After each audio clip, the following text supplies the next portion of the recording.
جنگ قلب اور عقل. مثال دے رہا ہوں آپ کو. بچہ ہے,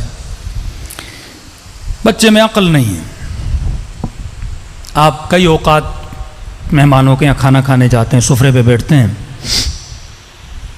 تو بعض اوقات پیٹ بھرا نہیں ہوتا, لیکن تکلف میں آ کے سارے لوگ کھانا کھا لیتے ہیں تو بندہ بھی اپنے ہاتھ پیچھے کر لیتا ہے.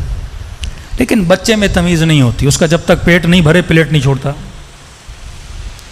کیونکہ اس کی شہوت کو عقل مینیج کر ہی نہیں رہا, جو آرڈر آ رہا ہے کرے جا رہا ہے. دوسری مثال, آپ کسی مٹھائی کے دکان سے گزرے, میٹھا آپ کو بہت اچھا لگتا ہے, مٹھائی پہ نگاہ پڑی تو دل کرے گا کہ مٹھائی کھاؤں, عقل کہے گی بھائی چوری نہ کرو, اسلام میں حرام ہے.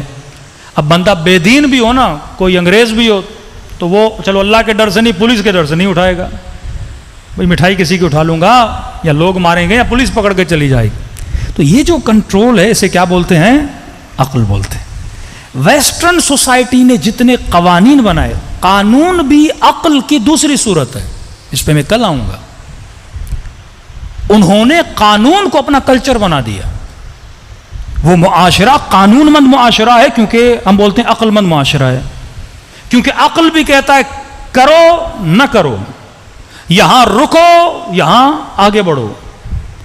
آپ سگنل پہ جاتے ہیں, ریڈ سگنل آیا, کہتا ہے رکو.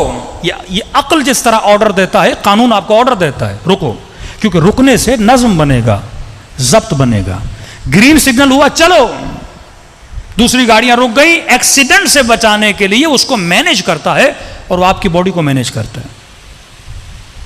لہذا انہوں نے اپنی نسلوں میں قانون کو کلچر بنا دیا, تبھی وہ سویلائزڈ ہوئے, تبھی وہ عاقلانہ معاشرے بنے. دیندار معاشرہ نہیں ہے, عقل مند معاشرہ ہے. ہم جو مسلم معاشرہ تھے, جس کو دیندار بننا تھا, اللہ نے کہا یہ کرو یہ نہ کرو, ہمیں رکنا تھا, ہم رکے نہیں.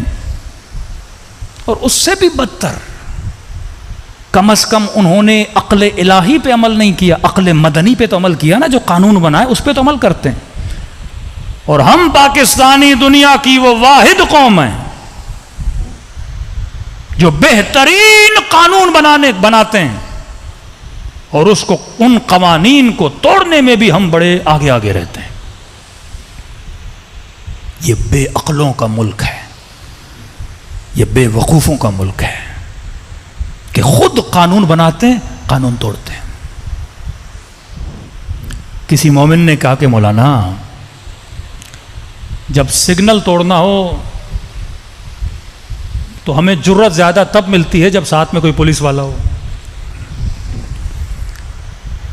مطلب قانون کا بندہ ساتھ ہو تو ہم قانون توڑتے ہیں.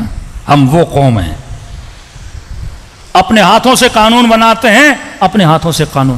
ان قوموں کو کبھی ترقی نہیں ملتی, نہ اس عقل کی سن رہے ہیں, نہ وہ قانون جو ہم نے اپنے ہاتھوں سے بنائے ہیں ان قانون کو فالو کر رہے ہیں, تو قومیں کبھی ترقی نہیں کرتی. مسلم ممالک میں یہ چیز مشہور ہے, جس دیوار پہ لکھا ہوتا ہے نا یہاں کچرا پھینکنا منع ہے, وہیں کچرا ہوتا ہے. یہاں پیشاب کرنا منع ہے, وہیں بندہ بیٹھ کے پیشاب کرتا ہے. یہ وہ سوسائٹی ہے جو عقل سے عاری ہو چکی ہے. یہ وہ سوسائٹی ہے جس نے اپنی زندگی کو نظم اور ضبط نہیں دیا عقل سے. اور مولا علی نے صحیح کہا, الناس علی دین ملوکہم, لوگ اپنے حکمرانوں کے دین پہ ہوتے ہیں. جب حکمران قانون توڑتے ہیں تو عوام بھی قانون. کبھی یہ معاشرہ دیندار نہیں بن سکتا. اگر آپ ظواہرات کا انکار کرتے ہیں تو بواطنات کا بھی انکار کریں گے. اگر آپ انسانوں کے بنائے ہوئے قوانین کا انکار کرتے ہیں تو آپ اللہ کے بنائے ہوئے قوانین کا بھی انکار کریں گے. صدیاں گزر جائیں یہ معاشرہ ترقی نہیں کرے گا. کیوں اس معاشرے نے اپنے نبی کے نواسے کو قتل کیا؟ کیونکہ اللہ کے بنائے ہوئے قانون کو توڑا. یرثھا عبادی الصالحین, خدا کہتا ہے زمین کا ورثہ عباد صالحین کا ہے. جب شرابی, جب زانی, جب اللہ کے احکام کو پامال کرنے والے صاحب مسند بنے, صاحب منبر بنے, تو نبی کے نواسے کا قتل ہو گیا۔ حکمران اگر بے دین ہوتا ہے تو عوام کے اندر بے دینی جرت پڑتی ہے بے دین ہونے کی۔ ایسے امام حسین شہید نہیں ہوئے کیونکہ حکمران بے دین تھے، اور اس بے دینی کے مقابلے کے لیے فرزند رسول میدان میں آئے، مقابلے میں آئے، سوئے ہوئے ضمیروں کو جگانے کے لیے آئے۔ تو یاد رکھیے مجلس امام حسین ایک کلچر ہے، مجلس امام حسین ایک تہذیب ہے، مجلس امام حسین ایک سویلائزیشن ہے۔ جب تک آپ سویلائزڈ نہیں بنتے، آپ کی عادتیں، آپ کے گھروں میں اگر سکون نہیں ہے، لڑائیاں اور جھگڑے ہیں، تو پھر مجلس کا کوئی فائدہ نہیں ہے۔ اپنے بچوں کو، اپنی خواتین کو، اپنی نسلوں کو سکھائیں کہ اپنے وجود پر عقل کو حاکم کریں۔ واقعاً اس پاکستان کی سوسائٹی میں اگر بولا جائے کوئی سویلائزڈ لوگ ہیں تو آپ کی طرف اشارہ کیا جائے، کیونکہ اتنے خزانے اہل بیت علیہ الصلوۃ والسلام کے آپ کے پاس ہیں جو کسی قوم کے پاس نہیں ہے۔ صلوات پڑھے محمد و آل محمد۔